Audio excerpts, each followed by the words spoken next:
Welcome to రవికిరణాలు TV బులెటిన్ల ముందుగా headlines చూద్దాం. ఎమ్మెల్యేగా ప్రమాణ స్వీకారం చేసిన కేసీఆర్ విపక్ష నేతగా తొలిసారి టీఎస్ అసెంబ్లీకి వచ్చిన మాజీ ముఖ్యమంత్రి హ్యాండ్ స్టిక్ సాయంతో ఎవరి సహాయం లేకుండా నడిచిన వైనం.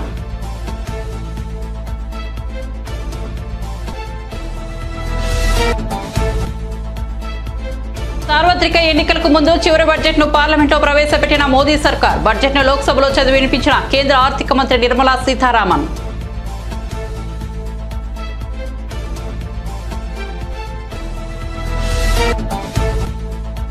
ప్రజాపాలన దరఖాస్తులపై సీఎం రేవంత్ రెడ్డి సమీక్ష. తెలంగాణ వ్యాప్తంగా 1.09 కోట్లకు పైగా వచ్చిన దరఖాస్తులు. అర్హులైన దరఖాస్తుదారులు నష్టపోకుండా ఉండేందుకు పునః పరిశీలించాలని సూచన.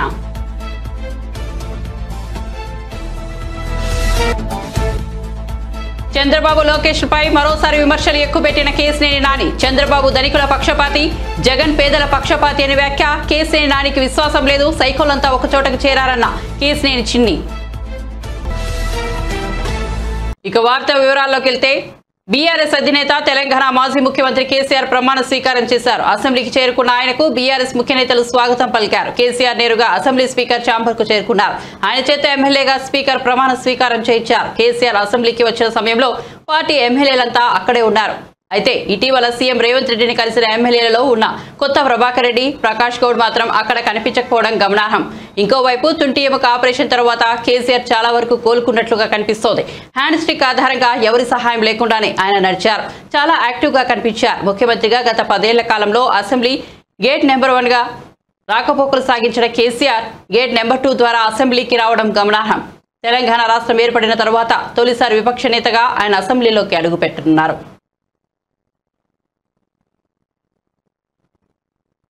ప్రజాపాలన దరఖాస్తులపై తెలంగాణ ముఖ్యమంత్రి రేవంత్ రెడ్డి సమీక్ష నిర్వహించారు. కాంగ్రెస్ అధికారంలోకి వచ్చిన తర్వాత గత ఏడాది డిసెంబర్ 28 నుంచి జనవరి 6వ తేదీ వరకు ప్రజాపాలనను నిర్వహించింది. 5 గ్యారంటీలపై తెలంగాణ వ్యాప్తంగా అన్ని గ్రామాలు, నగరాలు, పట్టణాల్లో దరఖాస్తులను స్వీకరించారు.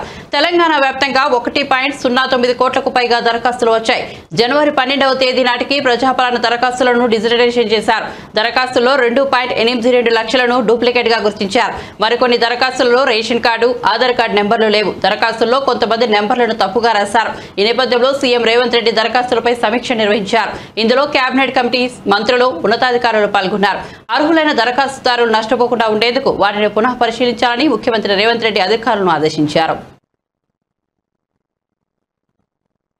సార్వత్రిక ఎన్నికలకు ముందు మోదీ సర్కార్ చివరి బడ్జెట్ ను పార్లమెంట్లో ప్రవేశపెట్టింది. వచ్చే ఆర్థిక సంవత్సరానికి సంబంధించిన బడ్జెట్ ను కేంద్ర ఆర్థిక మంత్రి నిర్మలా సీతారామన్ లోక్సభలో చదివి వినిపించారు. 10 ఏళ్ల క్రితం 2014లో దేశ ఆర్థిక స్థితి దారుణంగా ఉందని, ఈ 10 ఏళ్లలో ప్రధాని మోదీ డైనమిక్ లీడర్షిప్ లో దేశ ఆర్థిక పరిస్థితి ఉచ్చస్థితికి చేరుకుందని నిర్మల తెలిపారు. మోదీ నాయకత్వంలో అమలు చేసిన సంస్కరణలు ఆర్థిక స్థితి మెరుగుపడడానికి దోహదపడ్డాయని చెప్పారు. సబ్కా సాథ్ సబ్కా వికాస్ నినాదం దేశ ఆర్థిక మూలాలను పటిష్టం చేసిందని అన్నారు. ఆత్మనిర్భర భారత్ లో నిర్మాణంలో ప్రతి ఒక్కరూ భాగస్వాములయ్యారని నిర్మల చెప్పారు. నూతన సంస్కరణలతో కొత్త పారిశ్రామికవేత్తలు పుట్టుకొచ్చారని తెలిపారు. దేశ ఆర్థిక వ్యవస్థకు కొత్త దిశ ఏర్పడిందని చెప్పారు. వ్యవసాయ రంగానికి తమ ప్రభుత్వం అండగా నిలబడిందని అన్నారు.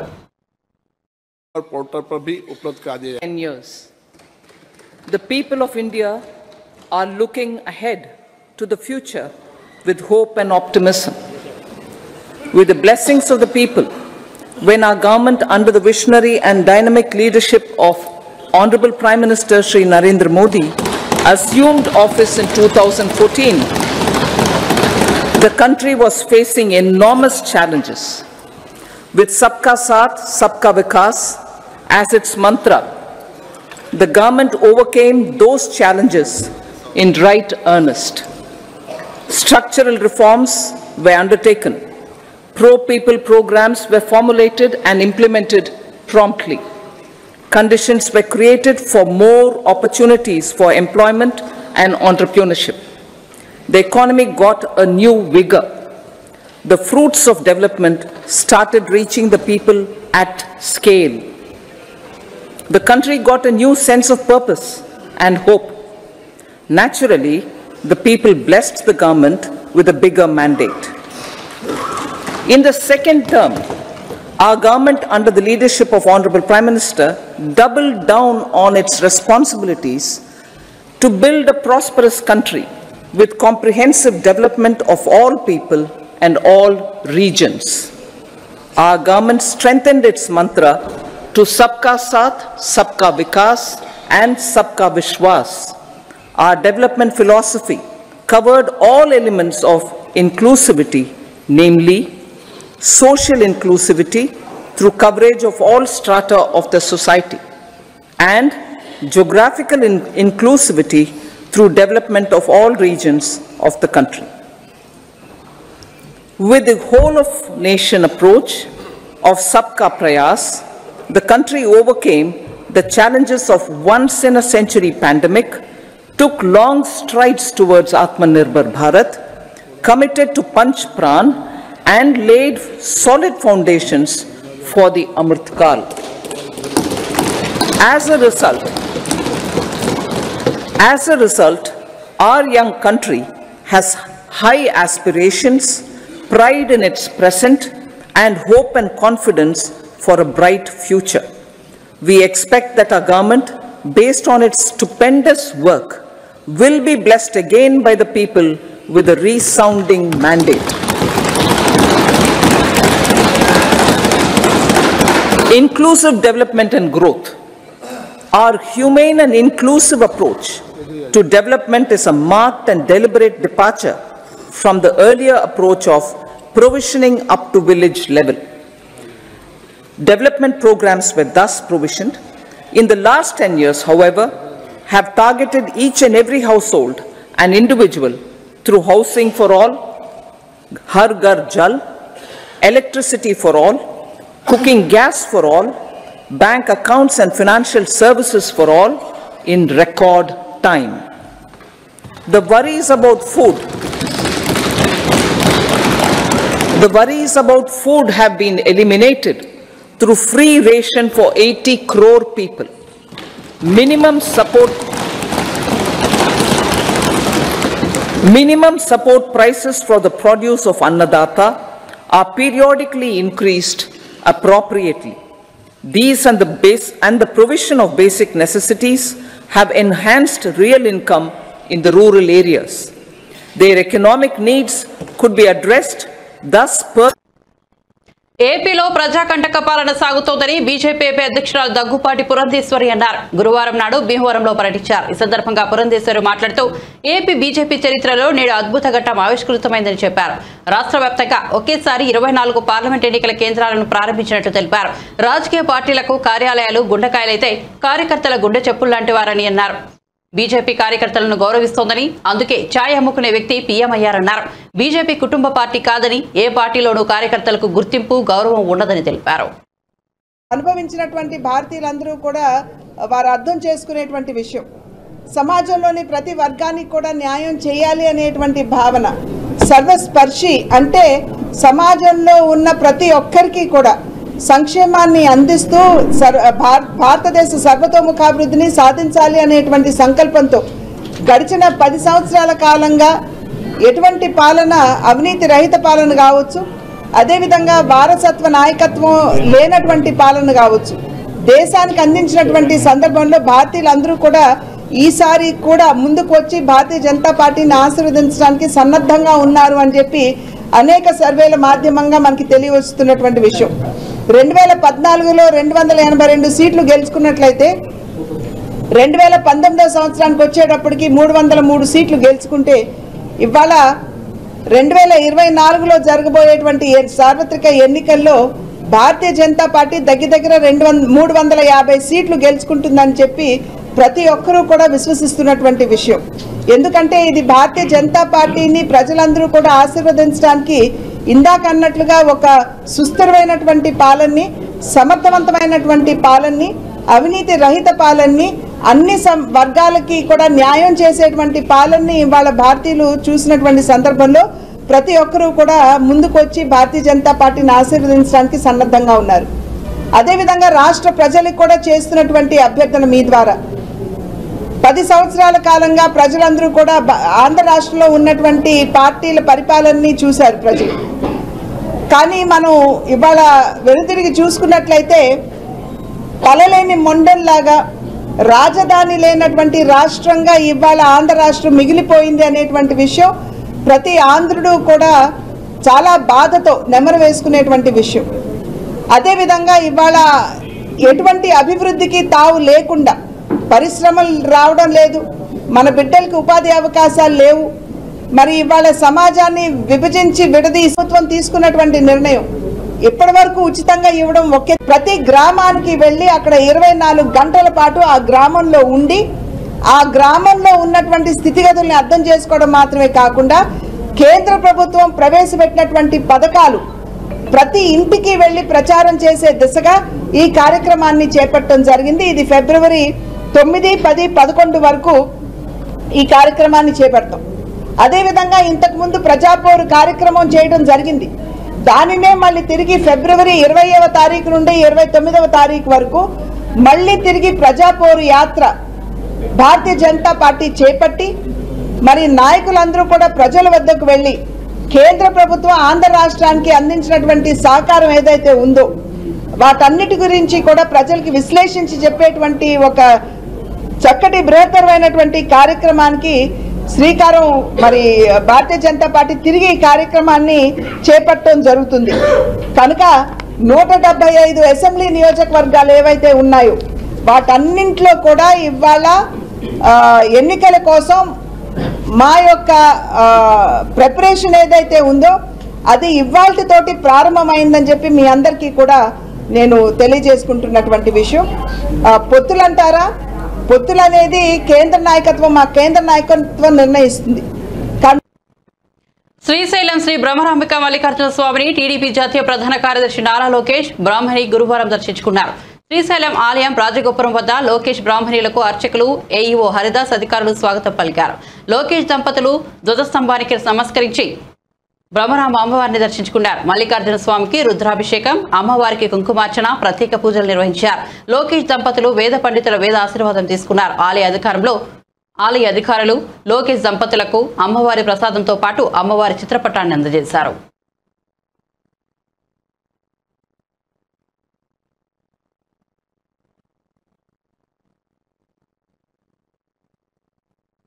టీడీపీ అధినేత చంద్రబాబు ఆ పార్టీ యువనేత నారా లోకేష్లపై వైసీపీ నేత ఎంపీ కేశినేని నాని మరోసారి తీవ్ర వ్యాఖ్యలు చేశారు.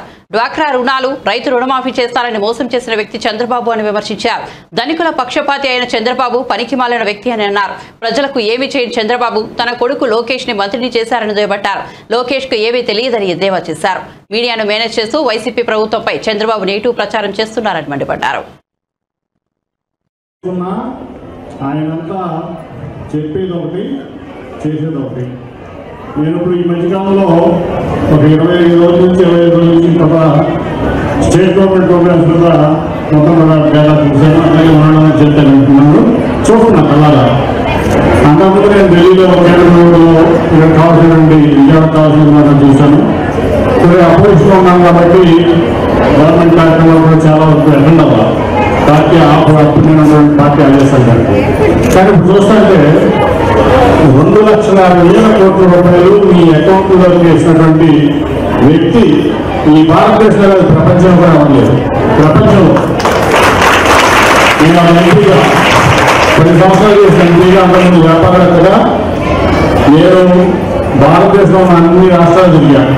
ప్రపంచంలో అన్ని చాలా వరకు ప్రధాన దేశం పై తిరిగాను. కానీ పేదవాళ్ళకి జగన్మోహన్ రెడ్డి గారు ఉంచిన అండగా ఈ ప్రపంచంలోనే ఎవరో ఉంచలేదు. ఎందుకంటే కరోనా వల్ల రాష్ట్రమే కాదు దీని నుంచి గవర్నమెంట్ మన జగన్మోహన్ రెడ్డి గారు చెప్పారు. సో ఇది చూసి నిర్ణయాలు కానీ ఒక కమిట్మెంట్తో ముఖ్యంగా 3 విషయాలు ఇక్కడ. ఒకటేంటంటే పిల్లల పేదవాళ్ళ చదువు మనం చూసాం. మన అందరికీ వచ్చి కష్టపడి చదువుకుని ఒక గొప్ప వ్యక్తిగా ఈ భారతదేశ రాజ్యాంగాన్ని రాసినటువంటి వ్యక్తిగా రూపొందించినటువంటి వ్యక్తి. దాంట్లోనే మన స్కూల్స్ అన్ని అప్గ్రేడ్స్ కానీ కాలేజ్ చదువుకి సపోర్ట్ కానీ చాలా గరికుల పిల్లలు అంటే కూడా పేదవాళ్ళ పిల్లలు చదువుకుందని సమాజానికి దేశానికి రాష్ట్రానికి మంచిగా అభిప్రాయం. దానికే చదువులో ఆయన రెవల్యూషన్ తీసుకొచ్చారు. అట్లాగే ఆరోగ్యంలో కూడా దాదాపు ప్రతి ఈ 25 లక్షల రూపాయలకి ఆరోగ్య ఫెసిలిటీ పెంచారంటే అది కేవలం ఈ దేశంలో ఉన్న జగన్మోహన్ రెడ్డి గారు చేయగలిగారు. దాని ఎటువంటి లేదు. మూడో విషయం ఈ సంక్షేమం ఏంటంటే పేదలకు ఇస్తే మరి పేదవాళ్ళు రాష్ట్రానికి బాగుపడుతుంది, దేశం బాగుపడుతున్న ఉద్దేశంతో మీ అందరూ కూడా ఇన్ని కార్యక్రమాలు చేశారు. మీ అందరూ జగన్మోహన్ రెడ్డి గారి ఈ రాష్ట్ర ముఖ్యమంత్రిగా చేసుకోవాల్సిన బాధ్యత పేదవారిగా ఉంది ఖచ్చితంగా. ఎందుకంటే నేను చూసా పేదల పక్షపాతి జగన్మోహన్ రెడ్డి గారు, ధనికుల పక్షపాతి చంద్రబాబు నాయుడు గారు. అట్లాగే ఈ మధ్య మీకు వస్తా ఉంటుంది చూసారా మీరు, బాబు గ్యారంటీ బాబు షూరిటీ భవిష్యత్ గ్యారంటీ అని వచ్చిందని ఏంటండి చూసారా? చూసాం సార్ మీరు చెప్తున్నా. కానీ బాబు షూరిటీ ఒకరికి పైకి అనుమానం కొడుకు మాత్రమే గ్యారంటీ అయినా, మీకు ఎవరికి గ్యారంటీ ఉండదు. ఎందుకంటే లాస్ట్ టైం మీరు చూశారు ఖచ్చితంగా బాబు షూరిటీ ఆయన కొడుకు ఒకరికే, ఎవరికి గ్యారంటీ ఇవ్వలేదు. అన్ని అబద్ధాలు చెప్తాడు, అధికారంలోకి వస్తాడు, తర్వాత అందరినీ కూడా మోసం చేస్తాడు. కానీ ఎన్ని కష్టాలు వచ్చినా మీ పక్షాన్ని నిలబడండి జగన్మోహన్ రెడ్డి గారే. కాబట్టి ఆయన మళ్ళీ ముఖ్యమంత్రి చేసుకోవాల్సిన బాధ్యత మీ మీద ఉంది. అసిత్ గారిని అత్యధిక మెజార్టీతో గెలిపించుకోవాలండి బాధ్యత ఆయన గెలిస్తేనే, ఆయన 170 నియోజకవర్గాలు గెలిస్తేనే మళ్ళీ జగన్మోహన్ రెడ్డి గారు ముఖ్యమంత్రి ఉంటారు. అబద్ధ ప్రచారం నమ్మొద్దు, చంద్రబాబు గారిని అసలు నమ్మొద్దు అని చెప్తూ ఈ అవకాశం కూడా 20 కోట్ల రూపాయలు ఇచ్చారు. ఆశ్చర్యపోయింది కూడా. మొత్తం విజయవాడలో తీసుకుంటే 3 నియోజకవర్గాలు సిటీలో తీసుకుంటే దాదాపు 320 కోట్ల రూపాయలు ఈ 4 ఏళ్ళు ఇచ్చారంటే నిజంగా కూడా. రాజ్యసభలో ఎంపీలు బడ్జెట్ పాస్ అవ్వకుండా చూడాలని సిబిఐ మాజీ జేడీ లక్ష్మీనారాయణ సూచించారు. ఏపీకి ప్రత్యేక హోదా సాధనకు కేంద్ర ప్రభుత్వంపై ఒత్తిడి తెచ్చేందుకు ఈ బడ్జెట్ సమావేశాలు చక్కటి అవకాశమని ఆయన తెలిపారు. పార్టీలకు అతీతంగా అందరూ కలిసికట్టుగా పోరాడితే ప్రత్యేక హోదా సాధించవచ్చన్నారు. చాలా మంది ఈ ప్రత్యేక హోదా అన్నది ముగిసిన అధ్యాయమని చాలా మంది ప్రచారం చేస్తున్నారు. కానీ ఇది ముగింపబడిన అధ్యాయం అని మేము చెప్తాం. అందరం కనుక మళ్ళా ఉద్యమించగలిగితే ఈ ప్రత్యేక హోదాను తీసుకురావచ్చు. ఎందుకంటే కేంద్ర ప్రభుత్వం ఏం చెప్తుందంటే 14వ ఫైనాన్స్ కమిషన్ ఏ రాష్ట్రానికి కూడా ప్రత్యేక హోదా ఇవ్వద్దని చెప్పింది అని వాళ్ళు చెబుతున్నారు. కానీ 14వ ఫైనాన్స్ కమిషన్ ఎక్కడా ఈ విషయాన్ని చెప్పలేదు. అది వాళ్ళు చెబుతుంటే వీళ్ళందరూ కూడా నమ్మేస్తున్నారు. అందువల్ల మళ్ళా మనం అందరం కలిసి ఉద్యమిస్తే ఈ ప్రత్యేక హోదాన్ని తెచ్చుకోగలం. ఎందుకంటే రాష్ట్రానికి కావాల్సింది ప్రత్యేక హోదా. దానివల్ల అనేక పరిశ్రమలు ఇక్కడికి వస్తాయి. తర్వాత కేంద్ర ప్రభుత్వం వచ్చే పథకాల్లో కూడా మన వంతు చాలా తక్కువ పేమెంట్ చేస్తే 10% మనం కనుక కాంట్రిబ్యూట్ చేయగలిగే 90% కేంద్ర ప్రభుత్వం ఇస్తుంది. ఈశాన్య రాష్ట్రాలు తీసుకుంటే 2027వ సంవత్సరం వరకు ఈ ప్రత్యేక హోదా అక్కడ అమల్లో ఉంది. అందువల్ల ఈ విధంగా ఆంధ్రప్రదేశ్ రాష్ట్రం వంచబడింది. అందువల్ల మళ్ళా ఒకసారి ప్రజలకు విషయాల పట్ల అవగాహన కల్పించి ఈ ప్రత్యేక హోదా వస్తే ఏమవుతుంది, ప్రత్యేక హోదా మనం ఉద్యమ రూపంలో సాధించుకోవాలి. అందుకనే ఇక్కడ ఉన్న ఎంపీలందరినీ కూడా మేము కోరుతున్నాం, ఈ బడ్జెట్ ఏదైతే ప్రవేశపెట్టారో ఇప్పుడు ఆ బడ్జెట్ పాస్ అవ్వాలి. ఆ పాస్ కాకుండా మీరు చూడండి రాజ్యసభలో, ఎందుకంటే కేంద్ర ప్రభుత్వానికి వారికి రాజ్యసభలో మెజారిటీ లేదు. కాబట్టి అందరినీ పోగు చేసి మీరు బడ్జెట్ కనుక పాస్ అవ్వకుంటే కేంద్ర ప్రభుత్వం రిజైన్ చేయాల్సి వస్తుంది. కాబట్టి ఇది ఒక మంచి అవకాశం మనకు. కేంద్ర ప్రభుత్వం మీద ఒత్తిడి తెచ్చి రాష్ట్రానికి ప్రత్యేక హోదా తీసుకురావాలన్న సంకల్పం వారికి కూడా తెలియజేయడం జరిగింది. 7వ తారీఖున ఢిల్లీలోని జంతర్ మంతర్లో కూడా మేమందరం వెళ్ళి అక్కడ ప్రదర్శనలు చేయడం జరుగుతుంది. తర్వాత విశాఖ ఉక్కు గురించి కూడా ప్రదర్శనలు చేయడం జరుగుతుంది. అందరం కలుద్దాం. ఏ విధంగా అయితే జల్లికట్టు, తర్వాత 3 వ్యవసాయ చట్టాలు, ప్రజా ఉద్యమాల ద్వారా వాటికి పరిష్కారాలు దొరికాయో ఈ ప్రత్యేక హోదాకు కూడా మళ్ళా ఒకసారి అందరం కలిసి ఆలోచించి ఉద్యమిస్తే ప్రత్యేక హోదా రాష్ట్రానికి వస్తుంది. కాబట్టి పార్టీలందరూ కూడా పార్టీలను పక్కకు పెట్టి ఈ రాష్ట్ర భవిష్యత్తు కోసం అందరం కలిసి పోరాడదామన్న సంకల్పంతో ఈరోజు ముందుకు రావడం జరిగింది. జై Bharat national party manifesto release చేశాను. ఈ మేనిఫెస్టో అన్నది మీరు చూస్తే అన్ని ప్రాంతాలు అభివృద్ధి చెందాలి, అన్ని గ్రామాలు అభివృద్ధి చెందాలి, అన్ని వర్గాలు అభివృద్ధి చెందాలన్న కాన్సెప్ట్తో మేనిఫెస్టోని తీసుకురావడం జరిగింది. చాలామంది ఉత్సాహం చూపిస్తున్నారు. వారందరినీ కూడా ఆహ్వానం పలుకుతున్నాం. కార్యాచరణ బ్రహ్మాండంగా ఉండబోతుంది. ప్రజల్లోకి ప్రజల పాలన అన్నది చాలా ముఖ్యం. పార్టీలు పాలించకూడదు, ప్రజలు పాలించాలి. మా చిత్తశుద్ధితో మేము ముందుకు వెళతాం. ప్రజలు ఏ విధంగా స్పందిస్తారో చూద్దాం. ప్రజలు విజయవాడ ఎంపీ వైసీపీ నేత కేశినేని నానిపై ఆయన సోదరుడు టీడీపీ నేత కేశినేని చిన్ని మరోసారి విరుచుకుపడ్డారు. కేశినేని నానికి విశ్వాసం లేదని ఆయన తీవ్ర వ్యాఖ్యలు చేశారు. కేశినేని నాని వైసీపీలో చేరడంతో సైకోలంతా ఒకే చోటుకు చేరినట్టుందని అన్నారు. విజయవాడ లోక్సభకు కేశినేని నాని పోటీ చేస్తే ఖచ్చితంగా 3 లక్షల ఓట్ల తేడాతో ఓడిపోతారని జోస్యం చెప్పారు. నిన్నింత వాడిని చేసిన చంద్రబాబు గత కొద్ది రోజులుగా మన స్థానిక ఎంపీ కొంచెం మతి భ్రమించి ఇష్టం వచ్చినట్టు మాట్లాడుతున్నారు. వారికి ఓటమి భయం పట్టుకుంది.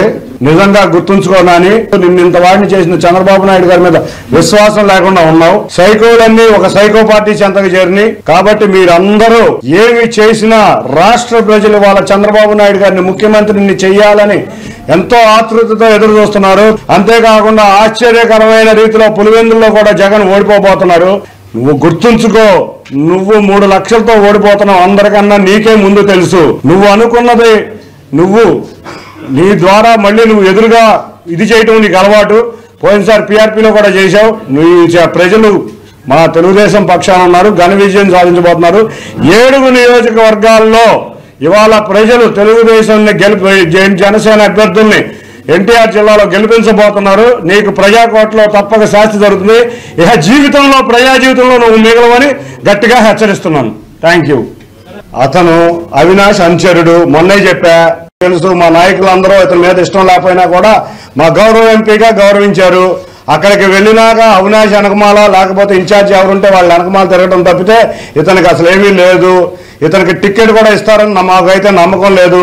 మొన్న జగన్ యొక్క చర్యలు చూస్తే ఇతని టికెట్ వచ్చే పరిస్థితి కూడా లేదు. అదే చెప్తున్నా, ప్రజా జీవితంలో ఇతను కనపడ్డా, ఇతనికి మతి భ్రమించింది, ఇతనికి పిచ్చెక్కి మాట్లాడుతున్నాడని నేను చెప్తున్నాను. తెలుగుదేశం జనసేన ఎవరెక్కడ నుంచోవాలనేది మా నాయకులు ఇద్దరు, పవన్ కళ్యాణ్ గారు, చంద్రబాబు నాయుడు గారు ఒక డెసిషన్కి వచ్చారు. వారు త్వరలో అనౌన్స్ చేయబోతున్నారు. అంతేకాకుండా ఉమ్మడి మేనిఫెస్టో కూడా అరేంజ్ చేయబోతున్నారు. మేమందరం ఎవరిని అనౌన్స్ చేసినా కూడా కలిసికట్టుగా ఉండే 7 అసెంబ్లీ నియోజకవర్గాల్లో అభ్యర్థిని తప్పకుండా గెలిపించుకుంటాం. గత కొద్ది రోజులుగా తెలంగాణ జనసేన చైర్మన్ ప్రొఫెసర్ కోదండరాంకు ఎమ్మెల్సీ పదవి ఇస్తే బీఆర్ఎస్ నేతలు సహించలేకపోతున్నారని మంత్రి సీతక్క విమర్శించారు. మంచిర్యాల ఎమ్మెల్యే ఫేమ్ సాగర్ నివాసంలో ఏర్పాటు చేసిన మీడియా సమావేశంలో మాట్లాడుతూ తెలంగాణ కోసం పోరాడిన కోదండరాంకు పదవి ఇస్తే ఎందుకు విమర్శలు చేస్తున్నారని ప్రశ్నించారు. బీఆర్ఎస్ ప్రభుత్వం తెలంగాణకు చేసిందేమీ లేదన్నారు. ఉమ్మడి ఆదిలాబాద్ జిల్లా ఎంతో వెనుకబడిందని, ఈ జిల్లాకు గత ప్రభుత్వం కనీసం మంచినీరు కూడా ఇవ్వలేదని విమర్శించారు. సమస్యలను ముఖ్యమంత్రి రేవంత్ రెడ్డి దృష్టికి తీసుకెళ్తానని హామీ ఇచ్చారు. ఇంద్రవెల్లిలో నిర్వహించే ముఖ్యమంత్రి బహిరంగ సభకు ప్రజలు భారీ సంఖ్యలో తరలి రావాలని పిలుపునిచ్చారు. ఇతర ప్రాంతాలకు సమాంతరంగా అభివృద్ధి పదంలో తీసుకెళ్లడం కోసం మొదటి అడుగు కూడా ఆదిలాబాద్ జిల్లా నుంచే, ఉమ్మడి ఆదిలాబాద్ జిల్లా నుంచే పడుతుంది. కావాలని ఇంద్రవెల్లికి తరలి రండి, మద్దతు ఇవ్వండి, పాల్గొనండి అని పేరు పేరున విజ్ఞప్తి చేస్తూ అందరికీ స్వాగతం సుస్వాగతం. కాబట్టి రాబోయే కాలంలో అంగన్వాడీలను ఫిలప్ చేస్తాం, డ్రింకింగ్ వాటర్ మెరుగుపరుస్తాం, రోడ్డు రవాణా వ్యవస్థను మెరుగుపరుస్తాం. ఇల్లు లేనటువంటి వాళ్ళు అసలు ఎంత ఘోరంగా, ఒకప్పుడు ఇందిరమ్మ ఇల్లు అవి తప్ప ఇంకా వేరే ఇల్లు రాలే. అలాంటి సమస్యలు ఏమీ పట్టించుకోలే మీరు. ఏమనంటే పెద్ద పెద్ద సెక్రటేరియట్ కట్టినమా, పెద్ద కలెక్టరేట్ కట్టినమా, పెద్ద పార్టీ ఆఫీస్ కట్టినమా, మీ బంగ్లాలు మనం ఉండే బంగ్లాలు చూపెడుతున్నారు కానీ పేదోళ్ళు ఉండే బంగ్లాలు మాత్రం మనం చూపించడానికి ఏం లేదు. గుడిసెలు కునారెళ్ళిపోతున్నాయి. కాబట్టి ప్రజల యొక్క జీవన ప్రమాణాలను పెంచడం కోసం, వాళ్లకు మంచి నీడనివ్వడం కోసం ఇవన్నీ కూడా మంచి ప్రణాళికతో కాంగ్రెస్ పార్టీ పనిచేస్తుందని, ప్రభుత్వం పనిచేస్తుందని అక్కస్తోటి ముఖ్యంగా మేము ఇచ్చినటువంటి మొదటి పథకంలో మహిళలకు సంబంధించి ప్రతి ఇంట్లో మహిళ ఉంటారు. దాన్ని ఆ పథకం బస్సు ఫ్రీ బస్సును కూడా ఓర్వలేకపోయారు. వాళ్ళు ఉద్యమాలను అణచివేసిర్రు. బయటికి వస్తే వాళ్ళ గొంతు నొక్కిర్రు. అసలు ధర్నా చౌక్ కూడా లేకుండా చేసిన వాళ్ళు టీఆర్ఎస్ వాళ్ళు ఇవాళ మాట్లాడుతున్నారు. ఇంకొకటి ఏం మాట్లాడుతున్నారు, అసలు జై తెలంగాణ అనే నినాదమే లేకుండా పోయింది అంటున్నారట. అసలు పార్టీ పేరును మార్చుకున్నది మీరు. తెలంగాణ ఇచ్చి జై తెలంగాణ అనేది తెలంగాణ ఉద్యమానికి, పోరాటానికి అది మనం అందరం వాడున్నాం. కానీ రాజకీయం కోసం, మీ రాజకీయ స్వార్థం కోసం, అధికారం కోసం ప్రజల సెంటిమెంట్లను, ప్రజల త్యాగాలను కూడా, ఇన్ని వందల మంది చచ్చిపోతే ఆ త్యాగాన్ని కూడా మీరు వాడుకొని ఇవాళ పోరాటం చేసినటువంటి కోదండరామ్ గారికి ఎమ్మెల్సీ ఇస్తే కూడా మీరు సహించలేకపోయారు. ఆయన జేఏసీ పెడితేనే కదా తెల్ల కాగితం మీద మీరందరూ కూడా తెల్ల జెండా పెట్టుకుంటేనే కదా ఈ పార్టీ ఆ పార్టీ లేకుండా ఉద్యమకారులు, అదేవిధంగా మీడియా అందరు పెద్ద ఎత్తున పోరాటం చేశారు. కానీ ఇవాళ ఆయనకి ఇస్తే కూడా ఓర్వలేకపోతున్నటువంటి పరిస్థితి. ఇవాళ తెలంగాణ రాష్ట్ర సమితిని తీసేసి అధికారం కోసమేమో అప్పుడు సెంటిమెంట్ కావాలని టీఆర్ఎస్ అని పెట్టుకున్నారు తెలంగాణ పార్టీ అని. ఇప్పుడు మళ్ళీ దేశం అంతా మీ చేతిలోకి రావాలని భారతీయ జనతా రాష్ట్ర సమితి అని పెట్టుకున్నారు. మేమా మర్చిపోయింది. కాబట్టి వాళ్ళు సెంటిమెంట్లతోటి ప్రజల్ని వాడుకొని అధికారంలోకి వచ్చింది వాళ్ళు. రేపు అట్లాంటి సెంటిమెంట్ల కోసం వాళ్ళ అధికారం కోసం సెంటిమెంట్లను ఏదో తీయాలని చూస్తున్నారు. కానీ మేము ప్రజల ఆశలు, ఆకాంక్షలు, అవసరాలకు అనుగుణంగా వాళ్ళ సమస్యలను వెలికి తీసి పరిష్కరించే పొజిషన్లు ఉన్నాము. ఇతర పార్టీలు ఇచ్చే హామీలు ఎన్నికల వరకు గ్యారంటీలు మాత్రమేనని, కానీ అసాధ్యాన్ని సుసాధ్యం చేసేది కేవలం నరేంద్ర మోదీ మాత్రమేనని బీజేపీ నేత మురళీధర్ రావు అన్నారు. కేంద్ర ఆర్థిక మంత్రి నిర్మలా సీతారామన్ మధ్యంతర బడ్జెట్ ప్రవేశపెట్టిన అనంతరం ఆయన మీడియాతో మాట్లాడుతూ రానున్న పార్లమెంట్ ఎన్నికలను దృష్టిలో పెట్టుకుని మధ్యంతర బడ్జెట్ ను ప్రవేశపెట్టామన్నారు. సార్వత్రిక ఎన్నికల తర్వాత జూలైలో పూర్తిస్థాయి బడ్జెట్ ను ప్రవేశపెడతామని తెలిపారు. ఈ బడ్జెట్ లో కేంద్ర ప్రభుత్వం అభివృద్ధి సంక్షేమానికి ప్రాధాన్యతనిచ్చిందన్నారు. తిరిగి ఎన్నికలైన తర్వాత, సార్వత్రిక ఎన్నికలైన తర్వాత బడ్జెట్ పూర్తిగా పెట్టేటువంటి అధికారం ఉన్నప్పటికీ కేంద్రంలో దేశ ప్రధాని నరేంద్ర మోదీ గారు మధ్యంతర బడ్జెట్ను ప్రవేశపెట్టాలా, తిరిగి ఎన్నికలైన తర్వాత, సార్వత్రిక ఎన్నికలైన తర్వాత జూలైలో పూర్తి స్థాయి బడ్జెట్ ఏదైతుందో అది తిరిగి ప్రవేశపెడతాం అనేటువంటి ప్రకటన. ఆ నేపథ్యంలో కేంద్ర ఆర్థిక మంత్రి ద్వారా మధ్యంతర బడ్జెట్ను ఈరోజు ప్రవేశపెట్టడం జరిగింది. బడ్జెట్లో అనేక అంశాలు ప్రజల ముందుకు వచ్చినటువంటి ఈ సందర్భంగా కొన్ని ప్రధానమైనటువంటి అంశాలను ఈ మీడియా సమావేశం ద్వారా ప్రజల మధ్యకి తీసుకెళ్లడం కోసం ఈరోజు ఈ యొక్క కార్యక్రమం ఏర్పాటు చేయడం జరిగింది. మిత్రులందరికీ, మీ అందరికీ కూడా తెలుసు, గత 10 సంవత్సరాలుగా బీజేపీ ఎన్డీఏ ప్రభుత్వము మోదీ గారి ఆధ్వర్యంలో ఒక భవిష్యత్తును, సమగ్రమైనటువంటి అభివృద్ధిని దృష్టిలో పెట్టుకొని ఈ దేశంలో జనాభా ముందుండేటువంటి ఆర్థిక, సామాజిక, అభివృద్ధి పరమైనటువంటి సవాళ్లను దృష్టిలో పెట్టుకొని 2 చక్రాల మీద, 2 కాళ్ళ మీద, వాకింగ్ ఆన్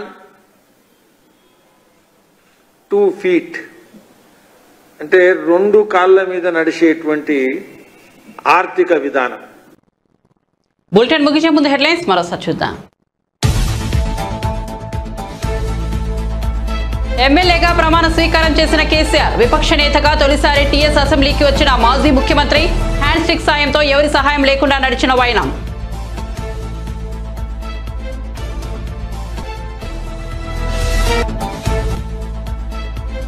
సార్వత్రిక ఎన్నికలకు ముందు చివరి బడ్జెట్ ను పార్లమెంట్లో ప్రవేశపెట్టిన మోదీ సర్కార్, బడ్జెట్ ను లోక్సభలో చదివి వినిపించిన కేంద్ర ఆర్థిక మంత్రి నిర్మలా సీతారామన్.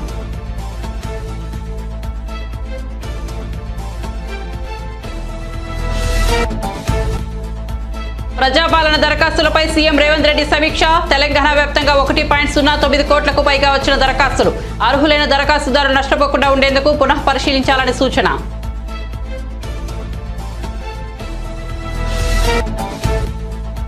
చంద్రబాబు లోకేష్ పై మరోసారి విమర్శలు ఎక్కుపెట్టిన కేశినేని నాని. చంద్రబాబు ధనికుల పక్షపాతి, జగన్ పేదల పక్షపాతి అని వ్యాఖ్య. కేశినేని నానికి విశ్వాసం లేదు, సైకోలంతా ఒకచోటకు చేరారన్న కేశినేని చిన్ని. మరిన్ని అప్డేట్స్ కోసం చూస్తూనే ఉండండి రవికిరణాలు టీవీ.